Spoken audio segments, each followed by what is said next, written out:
ఈరోజు ఎన్నికలు సమీపిస్తున్నాయి. ప్రచార భాగంలో పంచకుంటకు రావడం జరిగింది.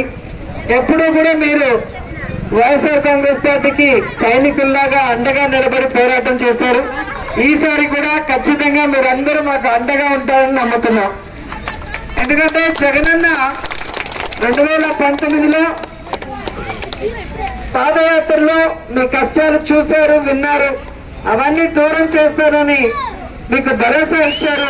మీరు కూడా అన్నని ఆశీర్వదించి 151 ఎమ్మెల్యేలు గెలిపించి ముఖ్యమంత్రిని చేశారు. ముఖ్యమంత్రి అయిన మొదటి రోజు నుంచే జగనన్న మీకు చేసిన వాగ్దానం ప్రకారం సంక్షేమ పథకాల్ని ప్రతి గడపకి ప్రతి పేదవారికి అందించాలన్న చిత్తశుద్ధితో సచివాలయ వాలంటీర్ వ్యవస్థను తీసుకొచ్చి ఏ ఊరిలో ఆ ఊరికి ఏ ఇంటికి కావాల్సినవి అవి వారి ఇంటికే నేరుగా వచ్చే విధంగా ఎలా ఇస్తున్నారో కూడా మీరు చూస్తున్నారు. గతంలో ఏది కావాలన్నా మండల ఆఫీస్కి వెళ్ళాలి, లేదా హెడ్ క్వార్టర్స్కి వెళ్ళాలి, లేదా చిత్తూరుకి వెళ్ళాలి.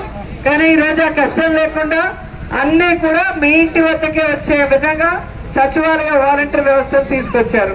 సో అర్హులైన ప్రతి ఒక్కరూ కూడా ఏ పార్టీ వాళ్ళైనా ఏ కులం వాళ్ళైనా పేదవాళ్ళైతే అర్హులైతే వాళ్ళకి అన్ని కూడా అందిస్తున్నాం. ఇవన్నీ గుర్తుపెట్టుకోవాలి.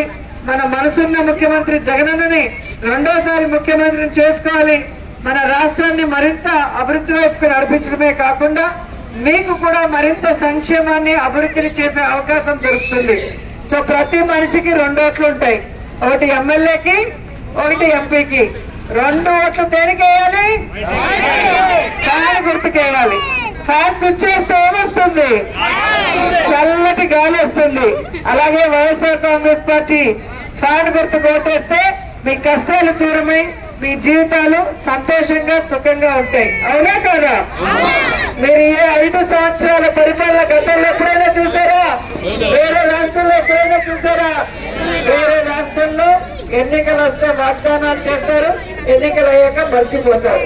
కానీ జగనన్న చెప్పిన ప్రతిదీ నెరవేర్చాడు. భవిష్యత్తులో మరింత చేయడానికి మీ అందరి ఆశీర్వాదం కోసం ఎదురు చూస్తున్నారు. అన్న ముఖ్యమంత్రి అవ్వాలంటే ప్రతి ఎమ్మెల్యే క్యాండిడేట్ గెలవాలి. సో మీరు గెలవాలి అంటే ఆడపడుచుగా మీ అందరూ కూడా ఆశీర్వదించి 3వసారి హ్యాట్రిక్ కొట్టడానికి అండగా నిలబడితే జగనన్న ఆశీస్సులతో మన నగరి నియోజకవర్గాన్ని బెస్ట్ నియోజకవర్గంగా తీర్చిదిద్దుతాం. ఇప్పటికే అనేక అభివృద్ధి కార్యక్రమాలు చేసిన సంగతి కూడా మీరు గమనిస్తున్నారు. అంతేకాకుండా మరింత సంక్షేమంతో పాటు అభివృద్ధిని సర్వీస్ ను కూడా మా చారిటబుల్ ట్రస్ట్ ద్వారా చేస్తున్నాం, ఇంకా చేస్తామని కూడా ఈ సందర్భంగా తెలియజేసుకుంటూ మీకోసం ఎల్లప్పుడూ అందుబాటులో ఉంటూ మీ బిడ్డగా మీకోసం పనిచేస్తున్న జగనన్నకి మాకు మీరు కూడా సైనికులుగా పనిచేయాల్సిన అవసరం ఉంది. ఎందుకంటే కోవిడ్ సమయంలో కానీ హెవీ రైన్స్ వచ్చినప్పుడు కానీ ఈ 5 ఏళ్లలో మిమ్మల్ని పట్టించుకొని తెలుగుదేశం పార్టీ వాళ్ళు ఎన్నికలు అనగానే వస్తారు, ఊర్లో కందలు పడ్డట్టుగా వస్తారు. ఆ కథ ఈ కథ చెప్తారు. ఏ విధంగా మోసం చేయాలన్న ప్రయత్నం చేస్తారో గతంలో కూడా మీరు చూశారు. కాబట్టి వాళ్ళు అబద్ధాలు చెప్పడమే తప్ప అధికారంలో వచ్చినప్పుడు ఎప్పుడూ మంచి చేయలేదు. కాబట్టి మంచి చెయ్యని అబద్ధాలు చెప్పే చంద్రబాబు నాయుడిని ఆ పార్టీని నమ్మొద్దు.